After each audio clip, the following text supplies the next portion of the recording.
So today we're going to talk about the M110A1 SDMR. I first heard some talk about our units up here getting them, like some sort of a 308 DMR about a year ago. They had M14 EBRs in the past, but that went away before my time in those units. I was really interested in the new rifle because a while back I talked about having some sort of sniper team in each weapon squad of a platoon and what that would look like to have more of like a mountain capable platoon. So I was fortunate enough to get to a range day with our scouts and check it out. So that's the only experience I've had with it is one range day. But I know Steve from Combatant Training Group has a little bit more experience with it. So Steve, welcome back, I guess. What Yeah. experience do you have with the M110A1? Uh, my experience starts with the initial fielding of them when my state, the People's Republic of New Jersey, when our guard units got them. I was fortunate enough to be able to be at like the fielding where the reps come and give you the whole brief, and then you go to the range and you zero them and you shoot them a little bit, and that's that. From that point forward, I was a squad leader at this time. I was a squad leader in the scout platoon of my battalion, and we had them there. We had four, I think it was in total. Like one per squad is the breakdown, just as it is in like a line company, infantry line company. So having been in this section, in the sniper section for 5 years up until that point, I was kind of like running the show, if you will, when it comes to getting the SDMRs fielded at the battalion and our platoon level. I kind of came up with like a baseline qual because we couldn't find an actual qual like in the reference, the .40 reference. At that time, I don't even know if there is one now, but there wasn't like an SDMR qual. So I kind of made up what I thought the weapons niche like role should be, and a qual to reflect that. Personally, I've shot probably, I don't have an exact round count, but I'm probably up close to around 1,000 rounds on that gun, which isn't really all that much, but given the fact that I've only shot it like on orders in the Army context with M110A1 ammo, it's I'd say it's a higher round count than average of the people that are carrying that gun. So yeah, that's my experience with it. I haven't data collected on it the way I want to, but that's just kind of a limitation of bureaucracy and organizations, as you know, I'm sure. All right. You've experienced it more in the scouting role, but where do you think 308 fits into the squad or platoon? Because from what I've gotten from it, it's going to be one per squad, which would be three per platoon. So do you think that is too little, too many, or do you think that's spot on? Well, if you're operating under the context of the way the current like army structure is, to where 5.56 is like the go-to, and the M4 carbine is in 5.56, then I don't think 308 in a rifle platform has anywhere, any place in the squad, for a multitude of reasons, which I'm sure we'll get into. But as a rifle cartridge in a rifle platform, I don't think 308 has a home, whether it be in the SDMR capacity or kind of blending into things like the 6.8, the new rifle round coming out. I don't really think that fits either, but we won't get into that yet. So yeah, the short answer is I think the cartridge is a bad choice just due to, simply put, logistics. Okay, well, I guess that answers a lot of things right off the bat. We'll Um, explore. Yeah, so we were kind of talking about it earlier, but I've been chasing deer all week around the woods, and I know where I am in Vermont, I can only see about 50 feet or 50 meters in front of me in the woods. So I'd argue that those like long range 308, you know, maybe not the best in like heavily wooded environments, where you're also in the Northeast. So what do you see in sort of your environment? Uh, the immediate area where we train at is quite literally in the Pinelands, so it's just pine forests. That's what we have.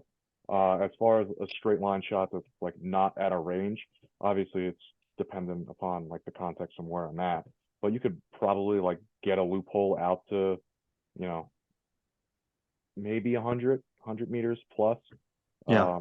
So they're not extensive ranges, right? Um, so even if you take it out of that context, when you go to like the CENTCOM area of operations, like Afghanistan or Iraq or something like that, where you do have those much more vast open, mountain range type shots or just open desert or what have you. Um, does it have a place there? Like, is it effective there? Yeah, it is. But not to get ahead, but I don't think the juice is worth the squeeze there, because then you have to Yeah. talk about shootability and all that stuff. But I won't, I won't jump ahead too much yet. Okay. Good. Yeah. I was gonna say that I'd argue that maybe some of the people that are carrying this around with the initial fielding, right? They may be looking around at the thick woods that that we train in, and maybe get discouraged. But I would argue, and maybe I'd ask your opinion on this. Maybe this would be excel more in like a suburban or urban area. Um, do you have an opinion on that? Insofar as excelling like in an urban area, um, Yep. well, I mean that in and of itself is, you have to kind of break that down, because people think urban and people think room to room. I mean, it's not necessarily that. Uh, well, I mean, obviously it consists of that. I mean, talk like city blocks or roads. I mean, Right.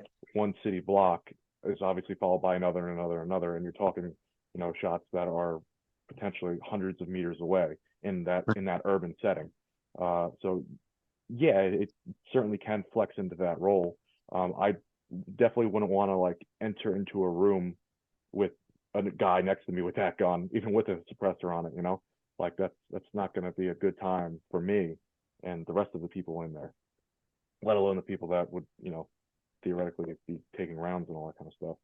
Um, it's a tool, so pros and cons to everything. Like, is quite literally is like, is the weight worth the advantages in the bullet? Like, is that trade off?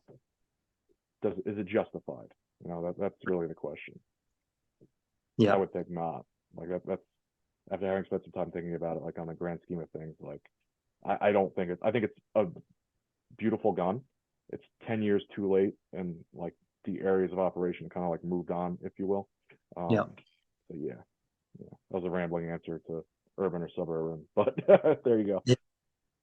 Yeah. So now that we're talking about the weight, uh, the SIG XM7, that's 9, close to 10 pounds, and people are calling that overweight. Now you go to the new SDMR, that's 14 pounds, fully loaded, still a little bit heavier. Mm-hmm. So talking about weight, you have some civilian rifles that you use, and 5.56. The new thing is using the heavier bullets. Can you talk about like what you're gaining from a 308 versus a 5.56 with just heavier bullets? Yeah. With 308, you're getting the ability to kind of counter wind to a certain degree, which obviously, as you're taking further and further shots, wind becomes to play more of a role in that shot, in that firing solution, if you will.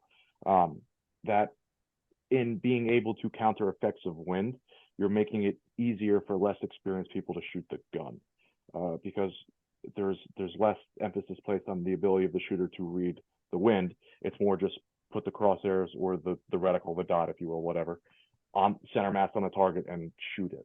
And you're kind of counting on the ballistic coefficient of the 308 round to counter the wind to make up for your lack of ability in making a wind call. That's a big benefit to me. And you're also making those further shots easier to a large extent for the same reasons, to where you don't you're it's not at all laser beam 308. It's really not all that fantastic of a round, but it's far more point and shoot than a 5.56. 5.56 takes much more finesse as a shooter, and more shooter development over time in order to apply that cartridge at range. I'm a big 5.56 fan. Um, that's what most of my guns are in, Yeah. because it's light, it's prevalent, it's friggin' everywhere, and I can carry a lot of it. Like I said, it's light, and yeah, you can shoot out far with it, man. Like I had that gun that I showed up earlier hitting 1,000-yard target like a week ago. Um, it's certainly doable. But Right. yeah. So wait. Oh, actually, sorry. I just keep going and going and going. I just in reference or in preparation for this conversation, I just weighed a bunch of different guns. So my personal SPR build, special purpose rifle. It's an acronym. You has its merits, whatever. 5.56 gun, 18-inch barrel, 4 to 16 optic with a red dot on top. So that with a bipod with 2 optics, 18-inch barrel, that weighs 10.7 pounds. And that's a 5.56 gun, like fully like ready to go. It's not loaded, doesn't have a magazine in it, but ready to Right. roll, 10.7 pounds, right? Yeah. I have my Scar 17 in 308, like slick, which is a very light 308 rifle. Yeah. That weighs 9.3 pounds, like totally slick, not ready to go. And what did you say the SDMR weight was? I don't remember the exact numbers off my head. 14 pounds Yeah, with dude. bipod suppressor. Mm-hmm. Yeah. And the Sig Tango. Yep. So we're talking like ready to roll, same things, 10.7 versus 14. Obviously, throw the mag and the ammo in there. Like that. Yeah. That's 33%, whatever, a third more weight. Like it Yeah. doesn't seem like a lot necessarily if you're just looking at the numbers, but in actuality, when you're the dude who has to carry the ammo for it and figure out how to put the ammo on your person, like that means a lot to me. I mean, Yeah. I would take a 5.56 gun. I would take that gun over the SDMR like 9 times out of 10. Yeah. Have you guys experimented with ways to make it lighter? As far as like, is there a big shift in point of impact when you take the suppressor off? Ditching the bipod, like just shedding any extra pounds. Yeah, I would take the bipod off of it. They did that right. They have like a QD, quick disconnect system on the bipod. I forget it might be like LaRue Tactical who makes the actual device itself. But yeah, that's easy to throw on and off. So I'll take that off the gun and throw it in my pack or on my kit or what have you. Particularly if you're in that like patrolling context where I'm not planning on setting myself up Yeah. in a prone shooting position. So that guy comes off. The suppressor, if I'm actually going to be shooting, like the suppressor stays on. Okay. When I had to carry the SDMR like on reconnaissance lanes when I didn't have blanks, I'm not shooting. I mean, I guess it's not the right answer. I wasn't like playing the game fully, but like I took it off just because it's adding length and it's adding weight to the system. Yeah. Obviously, I had it in my pack, but it wasn't on the gun directly. So you can do that to kind of lose some weight there. Um, the backup iron sights, the offset iron sights they have. I think Troy Mhm. makes them, whatever. I mean, sure you can take them off. I've never broken an LPBO. Is it possible? Yeah, yeah, sure. And the Tango 6 is a heavier one. It's a more robust one. Mhm. But like, I don't know what they weigh. That would be minimal weight savings, and I only say that just as a possibility, not like a recommended way to go about things. Yeah. But as far as shedding weight, like not having multiple M-lock slots on the rail, like put them where you need something and like that's it. Just don't have it all kitted out with M-lock slots because, Yeah. ounces equal pounds and, pounds equal pain as the saying goes. But there's just not outside of the bipod and the suppressor, which if you're shooting, leave the suppressor on. There's not a whole lot of weight to shed. I Yeah. don't think. And it's a heavy gun, man. Like Yeah. it's a 308 battle rifle. Yeah. Oh, points of impact shift. You asked about that. Yeah, you see one from suppressor versus unsuppressed. It's anywhere from like a 2 to 2.5 minute, or I'm sorry, inch shift, which is substantial, right? It's not like a bad thing per se. That is across platforms. If you throw a suppressor on it, you're most likely going to see a point of impact shift. Yeah. Where it becomes potentially a problem is when like that gun is, I don't know this exactly, I'm just kind of inferring based on other knowledge, but like that is designed to be shot with the suppressor on, and I know that because the rep said that specifically. I didn't ask him why at the time because he's doing his whole brief and whatever. My my assumption is the reason for that is it's tuned, the gas system is tuned to be shot with the suppressor on. So he Mhm. said, like, do not, like in my notes, it was all caps, do not shoot without suppressor. And if I had to guess, that's why. Because it's not a smooth shooting gun, right? So the way that they have it tuned is to be shot with the suppressor on. It's probably designed that way, which is probably one of my biggest complaints with that rifle is that, I mean, you have a short stroke piston system, but there's no adjustable gas block on it. Like, Mhm. why would you? You're leaving out one of the best pros of a piston system to me. So when it comes Yeah, to suppressed, unsuppressed, like I could just flip the switch and have a yeah, smoother shooting gun. So I don't like that. Um, but yeah, if I'm shooting them, like the suppressor's on my gun. yeah. They probably didn't want soldiers messing with it and then confused why they get malfunctions. Yeah, which how many times has that thought process been applied, and then you end up like getting this like subpar product that doesn't work as well as it should, and people just like blame the thing and says the thing's stupid without understanding like what goes into it. I mean, Yeah, that's in so many army systems. yeah. All right. So you said you have about 1,000 rounds through it. I think Yeah, I give or have take. maybe 10. Uh, so you can speak better to this than I can, but what performance have you seen from the A1? And then like, is the limitation the rifle or the soldier? Because I'll just say first, I've heard some people say some pretty wild things about it, and people say that it shoots like crap, and someone said that it only shoots 6 MOA. Um, so I mean, it shot fine when I shot it, but what have you seen? Well, the 6 MOA thing is the most egregious example I've heard so far. That sounds like the limitation in that situation was the shooter, Yeah, not knowing who he is, but like that would be my assumption. I certainly have not seen 6 MOA from the gun. yeah, Um, Personally, I've experienced 1 to 2 MOA. I've had soldiers come through the schoolhouse where I work at now that don't like the gun, and they say they're seeing around like 3 minutes, uh, mm, give or take, a little bit. But even still, like 3 minutes for that, squad designated marksman precision type rifle, like that's not what I would want. 1 minute's like the standard for precision, right? yeah, Whether it be a sniper platform or like an SDM platform or whatever. So if you're floating in that minute range, um, hmm, that's from a military product that's going to like general population forces like that. That's what I would expect from the gun. yeah, That's what I would want. And from my experience, like that's what I've seen in that minute to 2 minute range, yeah, and across ranges as well, not just like grouping at 100.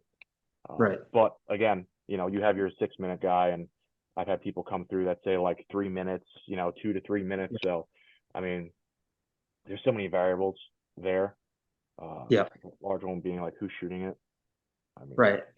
Where I think that 6 MOA came from was they were probably missing at 600 yards, hmm, and which is probably partly due to the wind, right? hmm, Because now you take someone who's only shot an M4 qual, shot 300 meters.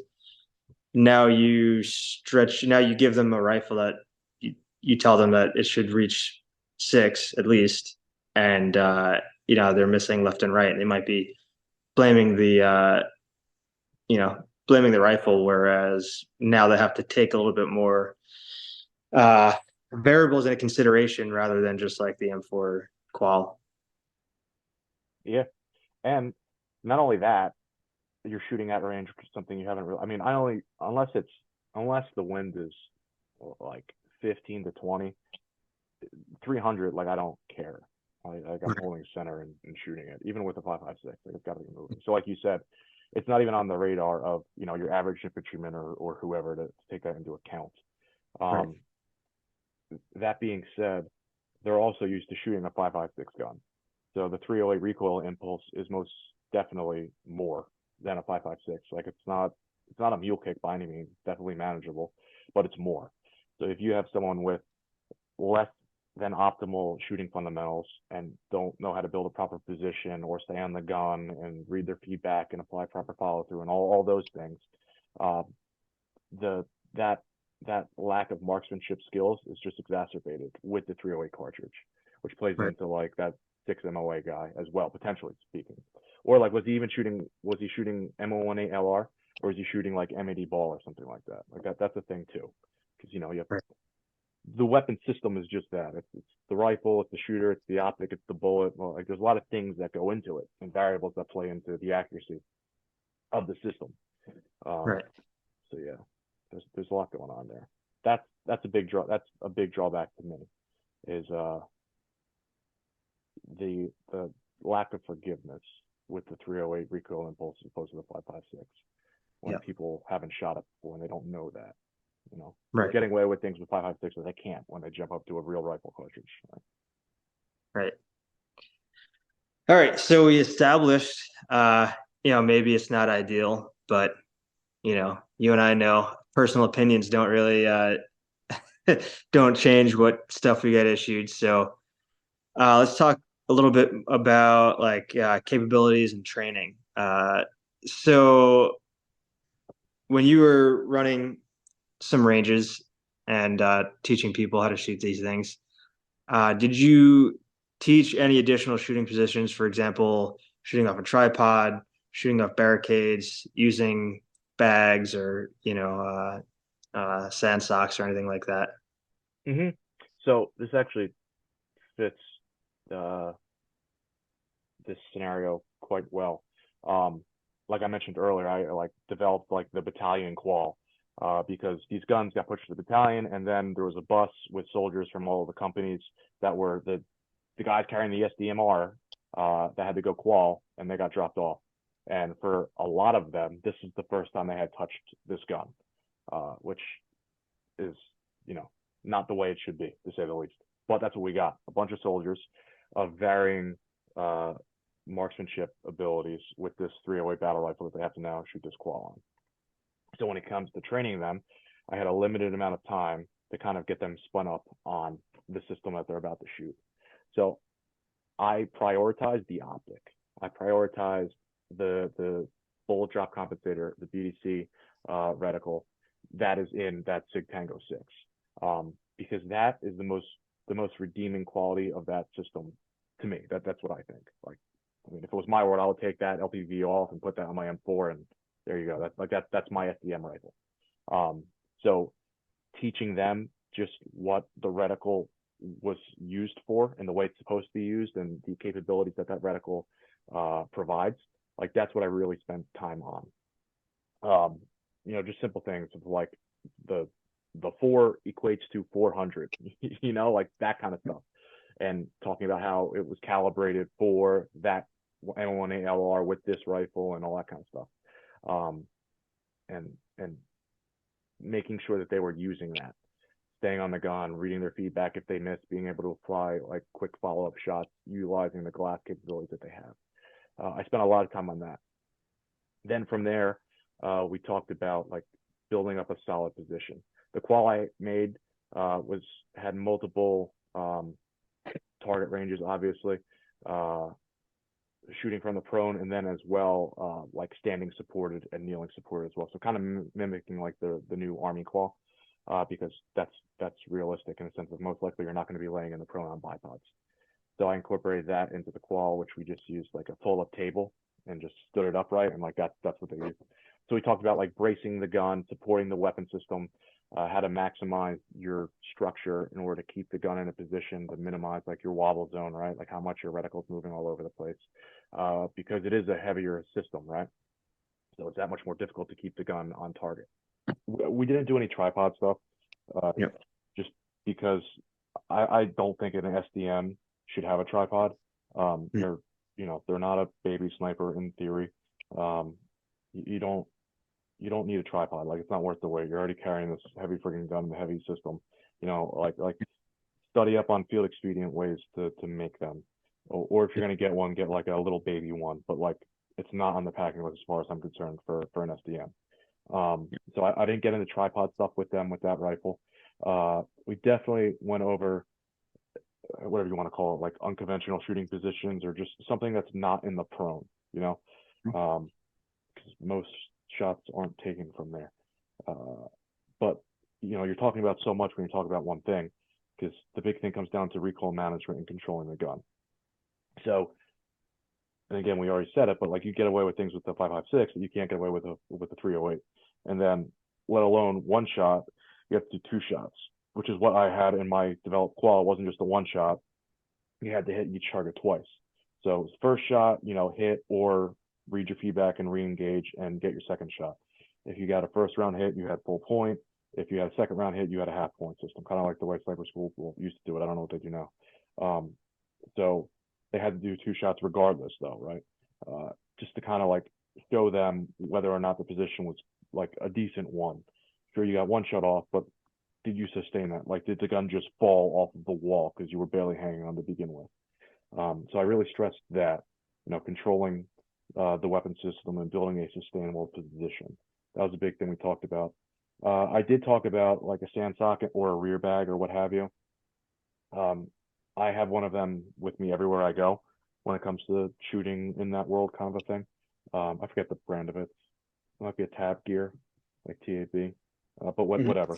I told them like as an SDM, you should have one of these, right? Like we already talked about tripods. Like I'm not on board with tripods, but like having a small bag is 100% something that is worth the wait, in my opinion, because that makes a major difference. So we talked about how to make one with, like a sock and sand, and or just go and purchase one because it's 2023 and they're not all that expensive and they're very accessible, and it's about keeping that on you. Um, I gave them the opportunity to make that, but it's not like people showed up with a ton of extra socks or whatever. Um, so they experimented with like the three that I had out there, Mhm. but most of them shot the qual just like slick. Or if they did have a sock, they made their own. And like if you had it or you wanted to use mine, or you can make your own, cool, shoot it with that. Like I don't care. But if you didn't, you don't, and that's as real world as it gets because we're here right now. Then then you don't shoot it with one. So yeah, sand socks, rear bags, yes. Tripods, no. Optic, a lot of the time was spent on the optic. And then honestly, dude, just like touching upon the shot process and basic marksmanship skills and really hitting that home. Um, Ego's a big thing, particularly like in this world. And a lot of people like think they're good to go and aren't. So when they're shooting like crap, they tend to blame the gun or Mhm. whatever. So really hitting home on that. I spent time talking about that as well. Uh, Yeah. yeah, those are the big guys. Yeah. Is there anything that you suggest like team leaders, squad leaders uh, should look into or should be training to sort of get ready for having someone with an SDMR in their squad? Yeah, absolutely. Get on the interwebs, dude. Like the army has, the army has a lot of resources, but it's also very limited in a lot of ways. There's so much knowledge online with the various websites, like Sniper's Hide for one. Mhm. Get on that website. There's so much information there. There's so much information, quality information all over the place. So I mean that's a good place to start. Um, Go to civilian competitions. Like I said, I haven't done one yet. Like I want to do PRS shooting. I want to do like the NRL Hunter Series. I want to do all of that. It's slim pickings in my state right now. I have Yeah. to travel hours to go fly one, which I plan on doing. I just need like the season to roll around. So definitely do shooting competitions. You'll learn so much in that. Even with like the military ones, the army ones I've done, like you learn a lot just from those. Yeah. But social media, we already talked about online, but like social media, Instagram or YouTube, there's so many good resources out there of legit quality dudes putting out legit quality content, and there's so much to learn. So it Yeah. kind of comes down to vetting your sources and knowing whether or not the person you're talking to is just pushing out smoke, or if they're a quality, legitimate dude. Um, and like the resume doesn't necessarily make the man. Um, a good example I'll use of this is like Freycore. I don't know if you've heard of him, like Mike Olivier, Olivier. Pardon me, Mike. I forget your last name, how to pronounce it. But he was a parachutist, um, skydiver type dude. Never been in the military, but has done a lot of contracting work with them across the board. I took one of his and Fred Baker's class. His company's Counter Tactical. Like if you're on Instagram, those are two follows right there. They put out a lot of free information that will increase your ability as a shooter. And then for those team leads and squad leads, like you said, well, you be that funnel. Like you take all that information and then you funnel it down to your dudes. Yeah. But you have to go outside of the army realm because the army's a bureaucracy and it takes a long time to catch up and change. So get Yeah. online and get from quality sources. That's what I would Yeah. say. Yeah. I would say for team leader or squad leader that has one of these in their squad, you know, when you're a team leader and they say that the squad, the saw gunner should be like your best friend, right? Because when he starts shooting, you should be right next to them, like directing their fires, because that is the most effective, tool for whatever you're doing.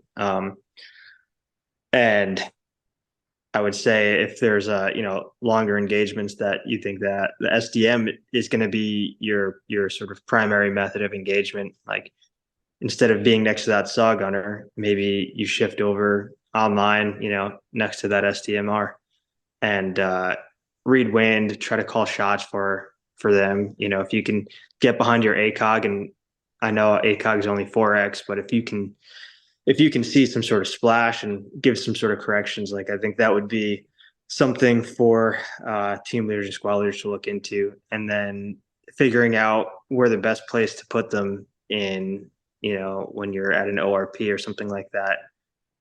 They should probably, I would treat them like a machine gun, where, machine guns don't have that designated sort of sector when you're in a defense, right? You should be able to pick up and you move your machine guns wherever you need them. And I would say that you could kind of use the 308 battle rifle in that sense too, right? If there's a road, maybe you want to have that 308 facing down the road. Maybe that's the most probable, enemy course of action, so to speak.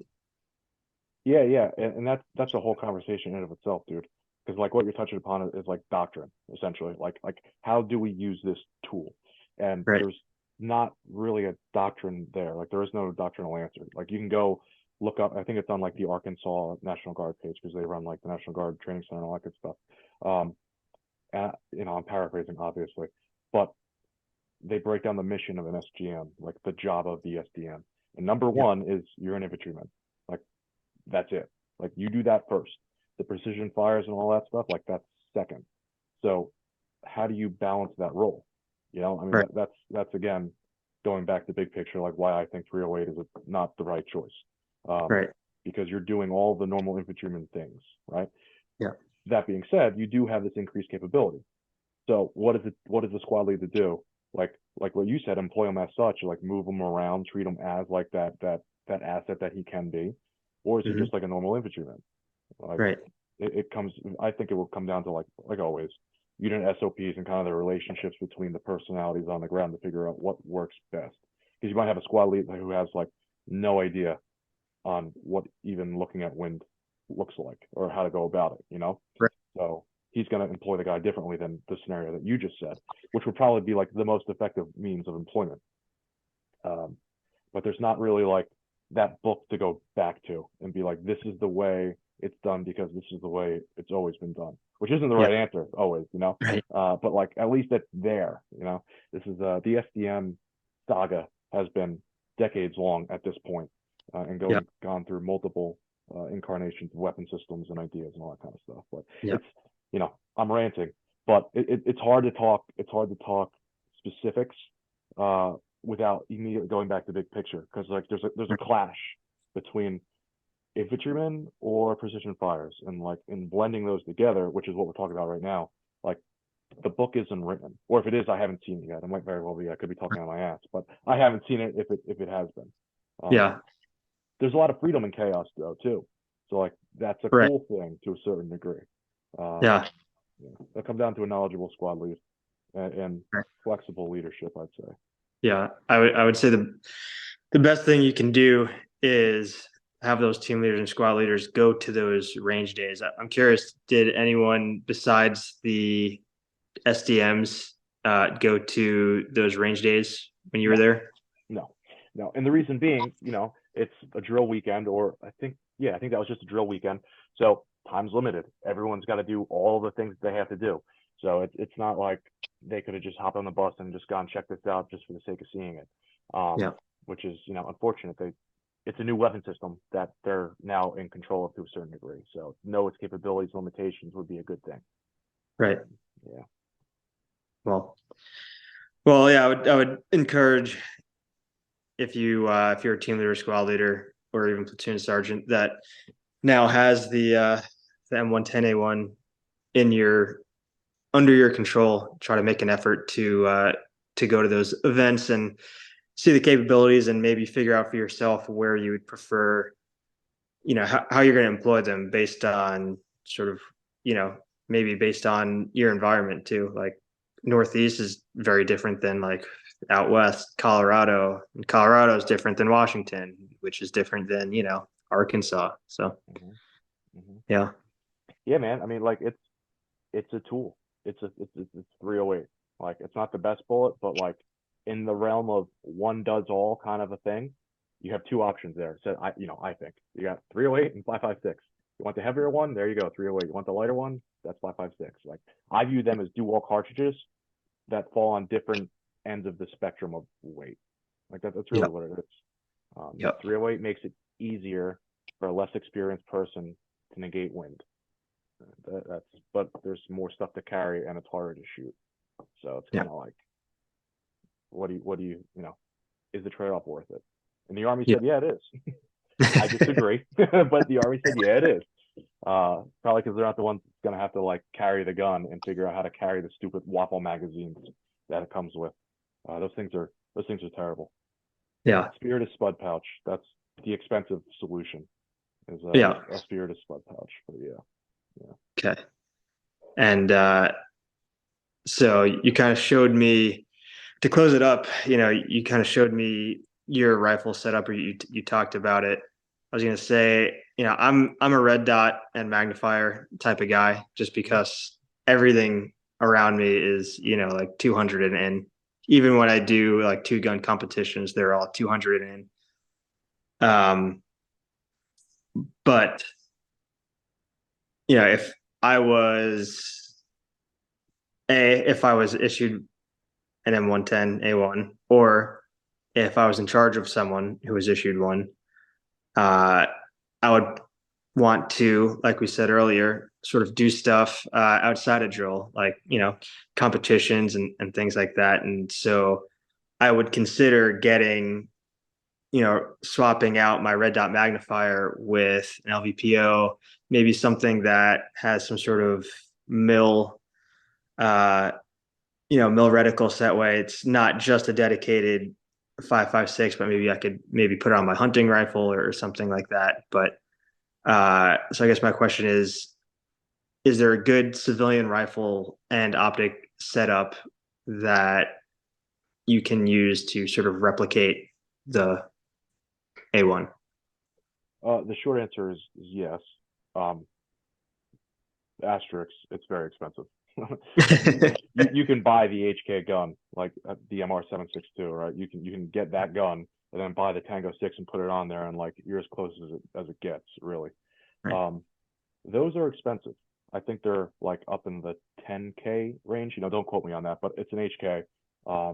It's gonna be pricey. Outside of that, which is the best case scenario, PSA has recently released like their clone copy thing of it. It's not a short stroke gas. But can you still hear me? My Yep. headphones. Okay, my one headphone just died. You still got me? Yep. Cool. PSA just released like their Saber version of it. It's not a short stroke gas piston. It's a direct impingement, like a gas gun. So it Yep. probably shoots smoother. But it looks very similar to it. And it's a 308 gun, 16-inch barrel. Like that would probably be like the next best go-to. If you're looking for like an analog of the SDMR, I would say get a 308, get a 16-inch barrel, and get an LPVO of some sort. If you can get the Tango 6 exactly, I'd say cool. If your goal is to copy the gun as much as possible, then go that route. If you want to have a more utilitarian setup, kind of like what you described, like a mill reticle or something like that, which is what I would recommend, that then go for that and learn that system, learn that reticle. That's a whole conversation in and of itself. I like mill reticles better than BDCs. I think BDCs are, like the army solution, like Right. the easy choice for lack of training. Like 4 is 4 and 6 is 6, and here we go, like that kind of stuff, as Yeah. opposed to learning a mill reticle. But that would be up to the individual to kind of decide. If you know the BDC, let's go kind of explore mill options, Yeah. and use that. Um, so yeah, if you want that clone or that version of it, then go that route. If you want to learn how to call wind and really shoot, then go the 5.56 route. One, it's cheaper because 5.56 is cheaper, uh, and two, you have to learn how to call wind. So if you have the ranges available to kind of push out the distance and read wind and make your wind calls and see what is what and kind of build up that knowledge base of what you're seeing equates to what in reality, then go with the 5.56 gun because it'll make you a better shooter. I'm a big 5.56 fan. I love shooting them. Uh, if I had to choose one rifle, that whole conversation, it would be a 5.56 gun, um, particularly for all the reasons that we've discussed. I mean, I have two.